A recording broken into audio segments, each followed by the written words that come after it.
Hello friends, welcome back to KIT. This is Aanchal. I hope you all are safe and healthy.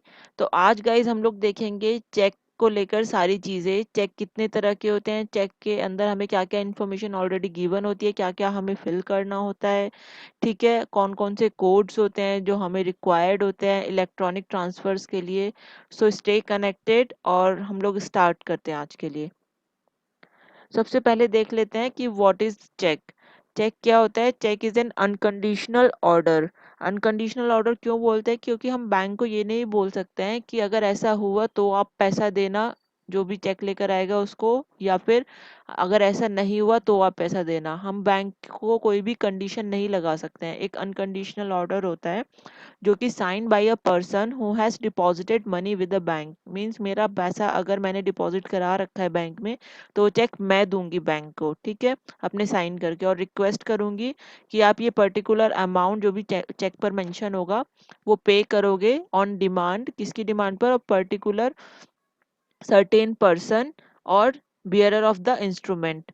तो यानी कि वो जो भी आपके पास चेक लेकर आएगा या जिसका नाम लिखा होगा चेक पर, उसको आप ये अमाउंट जो है वो दे दोगे। ये मैं बैंक को रिक्वेस्ट करूंगी, ठीक है। ये चेक की वैलिडिटी कब तक होती है? चेक जो है वो 3 मंथ्स के लिए वैलिड होता है from the date of issue of the instrument. Means अगर आज मैंने एक चेक इशू करा है किसी पर्टिकुलर पर्सन को, तो वो बैंक से जाकर कब तक उसको इन कैश करा सकता है? विद इन 3 मंथ्स करा सकता है। आफ्टर 3 मंथ्स वो पर्टिकुलर चेक जो है स्टेल हो जाएगा और हम उसको यूज नहीं कर सकते हैं, ठीक है। उसके बाद एक और चीज होती है, चेक जो है वो नेगोशिएबल होता है, लेकिन कुछ कंडीशंस होती हैं।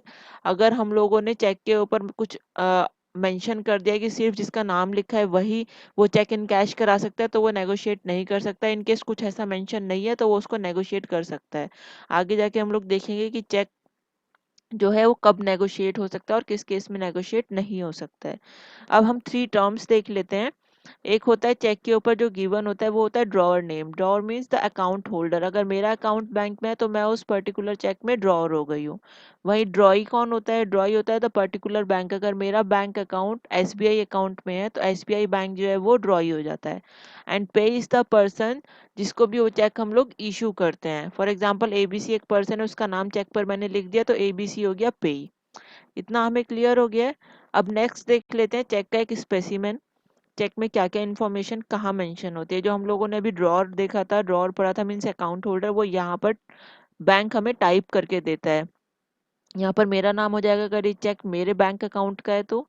उसके बाद ये बैंक है एसबीआई बैंक। एसबीआई बैंक हो जाता है ड्रॉई, मीन्स जो भी कोई बैंक होगा वो ड्रॉई हो जाएगा। यहाँ पर आईसीआई या एनी बैंक हो सकता है। उसके अलावा फिर हम लोग देख लेते हैं थर्ड थिंग हमारा था पेई।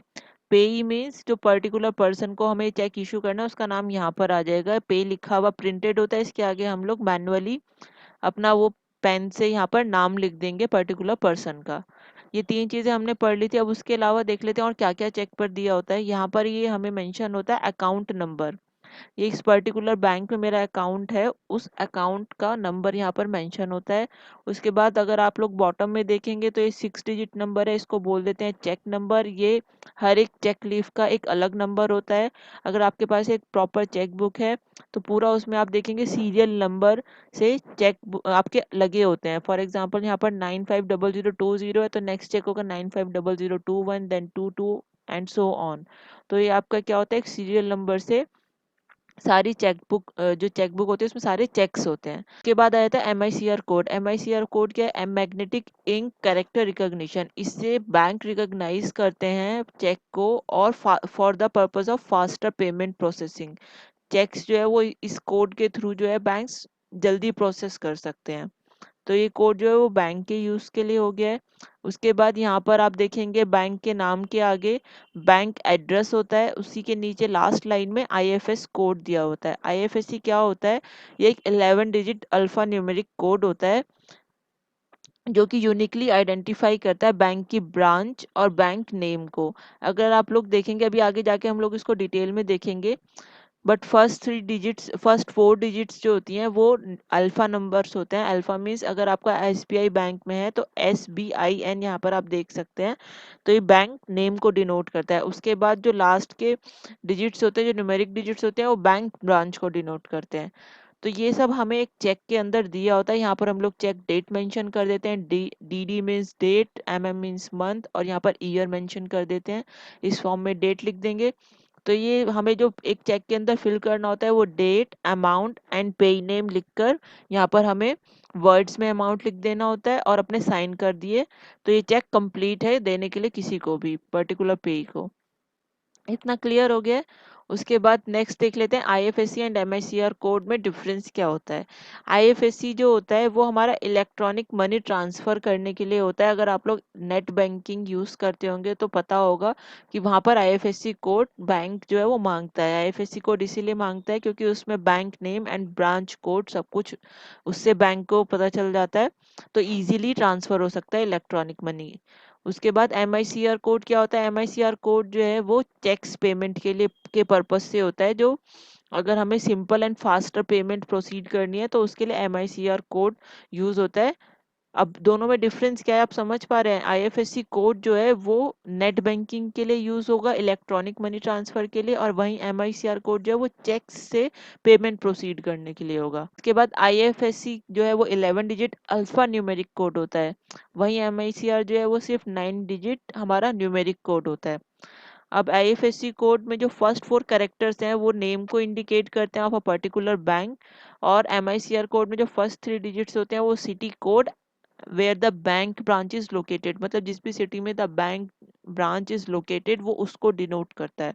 उसके बाद जो rest of the middle 3 digits होते हैं वो बैंक कोड को डिनोट करता है। मीन्स जो फर्स्ट 3 डिजिट्स हो गए वो सिटी कोड, उसके बाद नेक्स्ट 3 डिजिट्स जो हो गए हैं वो बैंक कोड को डिनोट करते हैं एमआईसीआर कोड में। और आईएफएससी कोड में क्या होता है, उसके बाद जो फर्स्ट 4 कैरेक्टर्स के बाद जो जीरो आ जाता है, ये यहाँ पर जीरो आ गया है। उसके बाद जो लास्ट 6 डिजिट्स होते हैं वो बैंक लोकेशन को डिनोट करते हैं। मींस ब्रांच कोड हो गया है वो। ब्रांच कोड मींस जहाँ भी वो ब्रांच लोकेट है, बैंक लोकेट है, उसको डिनोट कर देते हैं। और सिमिलरली जो एमआईसीआर के लास्ट के 3 डिजिट्स होते हैं वो भी ब्रांच कोड को ही डिनोट करते हैं जहाँ पर पर्टिकुलर बैंक ब्रांच लोकेट है। और ये दोनों ही कोड जो है वो आरबीआई ने डेवलप करे हैं for the faster and easy processing of payments. तो ये तो हमने देख लिया आईएफएससी एमआईसीआर कोड क्या होते हैं। अब देख लेते हैं कि चेक्स कितने टाइप्स के होते हैं। चेक फर्स्ट है bearer cheque. Bearer cheque means जो चेक अगर हमने उस पर कुछ भी नहीं लिखा है, सिर्फ पेई का नाम मेंशन कर दिया, अमाउंट मेंशन कर दिया और अपने साइन करके वो चेक हमने पेई को दे दिया है, तो that cheque is the bearer cheque. और ये चेक जो है सबसे ज्यादा हाई रिस्क पर होता है, क्योंकि अगर ये चेक आपका मिसप्लेस हो गया है और इसको कल को किसी और ने उठा लिया तो इसको कोई भी जाके इनकैश करा सकता है बैंक में। इसलिए लोग बियरर चेक देना अवॉइड करते हैं अनटिल एंड अनलेस ये चेक जो है वो एक नेगोशिएबल चेक ना हो।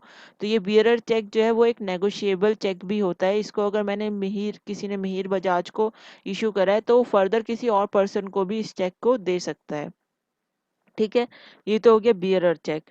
उसके बाद आता है self cheque. Self cheque means this cheques use to withdraw amount from the bank by by a particular account holder. For example मेरा अगर अकाउंट है बैंक में तो मैं बैंक से जाके कैश विदड्रॉ करना चाहती हूँ, मैं एटीएम से विदड्रॉ नहीं करना चाह रही हूँ, तो सिंपली मैं बैंक में जाऊंगी, चेक पर अपना सेल्फ लिखूंगी और अमाउंट मेंशन करके वो कैश विदड्रॉ कर सकती हूँ। मतलब सेल्फ चेक जो है वो कैश विदड्रॉ के लिए यूज किया जाता है।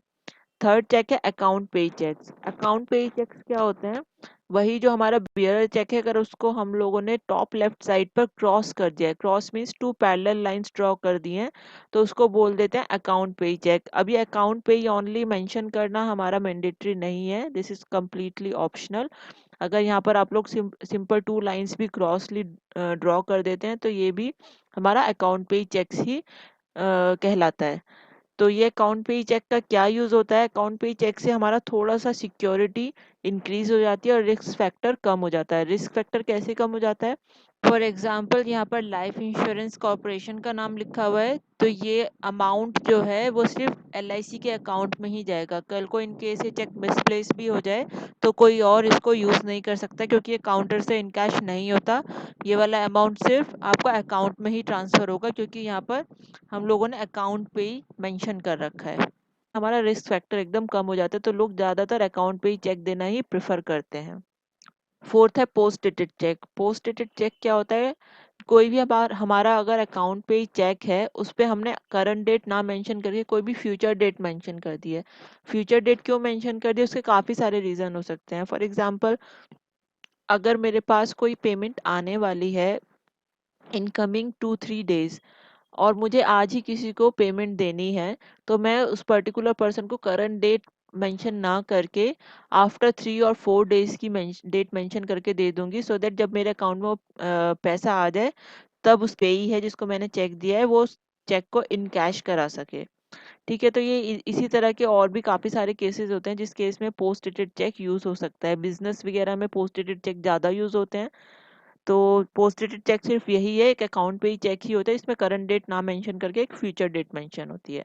उसके बाद बैंकर्स चेक क्या होता है? बैंकर्स चेक होता है जिसमें बैंक ने गारंटी ले ली है टू पे a specific amount. For example, आप लोगों ने स्कूल एंड कॉलेजेस में फीस पे करने के लिए डीडी बनवाया होगा और डिपॉजिट कराया होगा स्कूल्स में या कॉलेजेस में। तो वो डीडी जो है वो बैंक कब बनाता है? पहले आप बैंक को एडवांस में पैसा दे देते हो, फिर बैंक आपको डीडी देता है। तो इसका मतलब बैंक ने उस डीडी के थ्रू ये गारंटी ले ली है कि मुझे पैसा मिल गया है, सो आई एम लाइबल टू पे दिस पर्टिकुलर अमाउंट। किसको? जिसका भी नाम उसने डीडी पर मेंशन करके दिया होगा। फॉर एग्जांपल, आपका कोई भी कॉलेज है, उस कॉलेज का नाम होगा, तो कॉलेज को वो डीडी के थ्रू लाइबल हो गया है वो पैसा पे करने के लिए, यानी कि बैंक ने आपकी उस पैसे को पे करने की गारंटी ले ली है। सिक्स चेक है ट्रैवलर्स चेक। ट्रैवलर्स चेक कब यूज होता है? Traveller cheque is a kind of medium of exchange. अगर आप लोग किसी भी फॉरेन करेंसी में ट्रैवल कर रहे हैं और आप लोग सफिशिएंट कैश कैरी नहीं करना चाहते हैं, तो आप लोग ये ट्रैवलर चेक कैरी कर सकते हैं, उसको वहां पर जाके यूज कर सकते हैं। लेकिन ट्रैवलर चेक लोग क्यों नॉर्मली जो है वो यूज नहीं करते हैं? क्योंकि इसकी जो चार्जेस है वो काफी ज्यादा हाई है। मीन्स बैंक जब इशू करता है ट्रैवलर चेक तो काफी ज्यादा हाई कॉस्ट चार्ज करता है। उसके बाद जो उसका इन कैश की जो कॉस्ट होती है, जो भी प्रोसेसिंग कॉस्ट होती है, वो भी काफ़ी ज़्यादा हाई होती है। तो इसलिए जनरली लोग जो है वो करेंसी एक्सचेंज करना ही प्रेफर करते हैं। तो ये भी हमारा ज़्यादा यूज़ में नहीं आता है ट्रैवलर्स चेक। तो अभी हम लोगों ने 6 टाइप्स ऑफ चेक्स देख लिए हैं जो मेनली यूज़ में आते हैं। आई होप गाइज आप लोगों को ये वीडियो पसंद आई हो। एंड अगर वीडियो अच्छी लगी हो, so please do like this video and share this as much as possible. You can also share your reviews in the comment section. And thanks for watching. Stay connected. हम लोग अपनी next video में मिलते हैं। Till then stay safe, stay happy.